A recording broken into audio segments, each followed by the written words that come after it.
నమస్తే ఫ్రెండ్స్, ఈరోజు మన మొదటి వీడియో వచ్చేసి మా మేడం ఎక్కడికి వెళ్ళింది అనేది. ఇప్పుడే పెట్రోల్ కొట్టించింది మేడం. లోపల ట్రాలీలోకి వెళ్ళింది. ట్రాలీ నుంచి రాగానే డైరెక్ట్ మురుగాఫ్కి వెళ్ళిపోయాం అనమాట. మేడం లోపలికి వెళ్ళింది, నేను బయట ఉన్నాను. బయట నుంచి సూకులు అన్నీ చూస్తున్నాను ఎక్కడ ఏమేమి ఉన్నాయనేది. అక్కడ కనపడింది నాకు కువైట్ ఫైనాన్స్ హౌస్, అది హోమ్ బ్రాంచ్ అనమాట. మురుగాఫ్లో ఉంటుంది, మీకు కనిపిస్తుంది ఆ టవరు. అక్కడి నుంచి లోపలికి వెళ్ళిపోయాను. లోపలికి వెళ్ళి చూస్తే అన్ని అబ్బాయిలే ఉన్నాయి, మీకు కనపడుతున్నారు కువైట్ వాళ్ళు కూడా చాలామంది. అక్కడ వెరీ కాస్ట్ అనమాట, మంచి డ్రెస్సెస్ ఉంటాయి. అందులో క్లాత్స్ కూడా అక్కడ దొరుకుతాయి అనమాట. దానికి కావాల్సిన సామాన్లు అన్నీ కూడా, డ్రెస్కి ఏమేమి కావాలో బటన్స్ అన్నీ కూడా అక్కడే దొరుకుతాయి.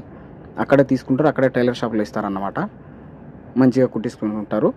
వాళ్ళు వాడే ఒక్కొక్క అబ్బాయి వచ్చేసి మనం ఒక నెల కష్టపడితే ఎంత జీతం వస్తుందో అంత డబ్బులు పెడతారు ఒక్కొక్క అబ్బాయికి.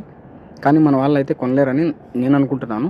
ఎందుకంటే చాలామంది ఇక్కడ కష్టపడడానికి వచ్చినారు కదా, అంత డబ్బులు పెట్టి ఒక్క డ్రెస్కి కొనాలంటే మనకి ఇంటికాడ తినాలి కదా, మనకి ఇంట్లో కూడా జరగాలి కదా.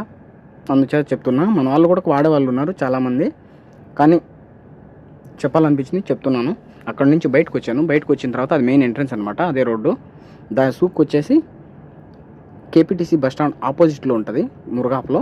మీకు కనిపిస్తుందా కేపీటీసీ బస్ స్టాండ్ మురుగాఫ్ కనిపిస్తుందా? దానికి ఆపోజిట్లో ఉంటుంది. మీకు లొకేషన్ చూపిస్తా, సూక్ పేరు కూడా చూపిస్తా, కావాలంటే చూడండి. బస్సులు కనిపిస్తున్నాయి అనుకుంటున్నా, మీకోసం జూమ్ చేసి చూపిస్తున్నాను. అక్కడి నుంచి బయటకు వచ్చిన తర్వాత రైట్ సైడ్లోనే ఉంటుంది అనమాట, సూక్ అల్ సఫాత్ అంటారు దాన్ని. కనిపిస్తుందా పార్కింగ్? అక్కడ లోపలికి వెళ్ళాలి. అక్కడి నుంచి డైరెక్ట్ సూక్ అవతాదికి వచ్చిందనమాట. సూక్ అవతాదిలో లోపలికి వెళ్ళింది మేడం. నేను కార్ పార్క్ చేసుకొని పార్కింగ్లో ఉన్నాను. అక్కడి నుంచి చూసుకొని డైరెక్ట్ ఇంటికి వచ్చేసింది. ముందుగా మన ఛానల్ ఎవరైనా సబ్స్క్రైబ్ చేసుకోకపోతే సబ్స్క్రైబ్ చేసుకోండి, సపోర్ట్ మీ.